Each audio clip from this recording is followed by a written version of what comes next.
For many historians, the Persian Empire was the first superpower in history, unifying almost the entire civilized world of the Middle East under a single government. At its peak, under the Achaemenid dynasty, the empire dominated an area spanning 3 continents, exercising hegemony for more than 200 years before the Christian era. In that time, they dominated the greatest powers of antiquity, such as Pharaonic Egypt and the Babylonian Empire. Of continental proportions, Persia was a colossus that served as the mold for almost everything that came after it. Yet if you go looking for this region on the modern world map, you will find a very different name: Iran. The question is inevitable. What led a nation with millennia of glory to change its name? Was it a diplomatic whim or the reclaiming of something that had never ceased to exist? How, after all, did Persia become Iran? In this 10-minute brief, you will discover it. The story begins around the year 1000 BC. A nomadic people known as the Pars migrate to the Iranian plateau, settling in a southern region we know now as Fars. At the time, they were just one among many peoples under the rule of the Medes. But in 559 BC, a man emerged who would change the course of civilization: Cyrus II, known also as the Great. Cyrus' greatest deeds were freeing the Persians from Median rule and unifying the tribes toward an unprecedented expansion. When Cyrus entered Babylon in 539 BC, he presented himself as a liberator, not as a destroyer, unlike the Assyrian and Babylonian empires, which used terror and exile as tools of control. This is where the famous Cyrus Cylinder appears, considered by many to be the first declaration of human rights. He allowed the exiled Jews to return to Jerusalem and rebuild their temple, and guaranteed freedom of worship to his new subjects. Why did this work? Because Persia understood that it was cheaper to govern satisfied subjects than rebellious slaves. This administrative sophistication was consolidated by Darius the First, his successor.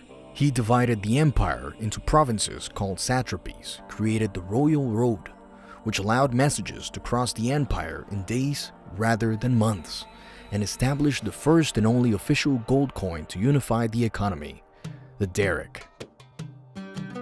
Now, the term Persia was, to a large extent, a Greek legacy. The Greeks called the region Persis, based on the Pars people.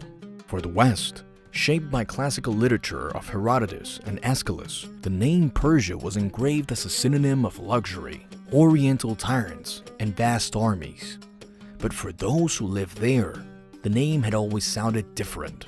The Achaemenid Empire fell in 331 BC, before Alexander the Great.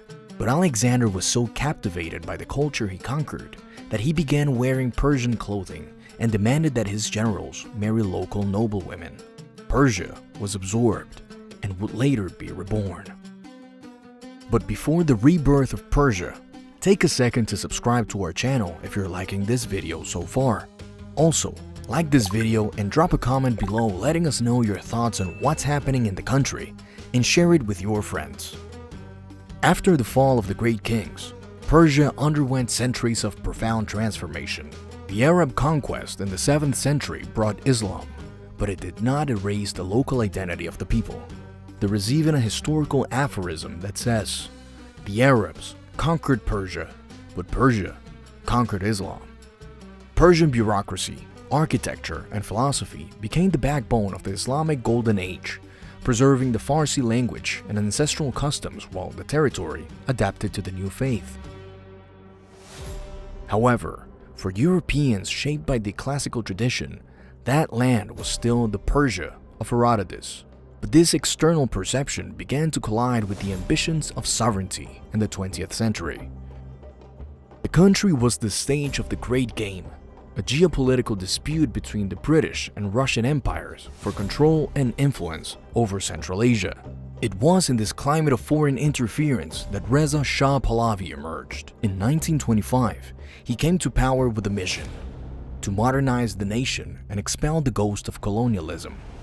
For Reza Shah, the name Persia carried a sense of weakness before the West. He wanted a name that projected strength and national unity. So on March 21st, 1935, he sent a diplomatic circular to all embassies. The country would officially henceforth be called Iran. The choice was a strategic reclamation. Iran derives from Ariana, meaning land of the Aryans, a term that inhabitants themselves have used for millennia to refer to their noble and free lineage. By imposing the native name, the Shah demanded that the world recognize the nation on its own terms, not those of foreigners. The modernization of Reza Shah was continued by his son, Mohammad Reza Pahlavi, but the distancing from religious traditions and political repression created a pressure cooker. In 1979, the Islamic Revolution changed everything. The return of Ayatollah Khomeini transformed Iran into an Islamic Republic. If in 1935 the name change was meant to project modernity, after 1979, the name came to evoke, in the Western imagination, theocratic resistance to the West.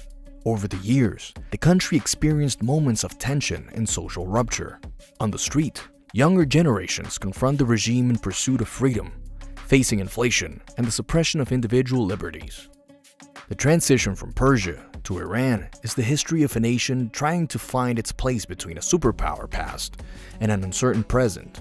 It is a reminder that names can be changed by decree, but the soul of a people is sculpted in time. But amidst so many transformations, one question remains.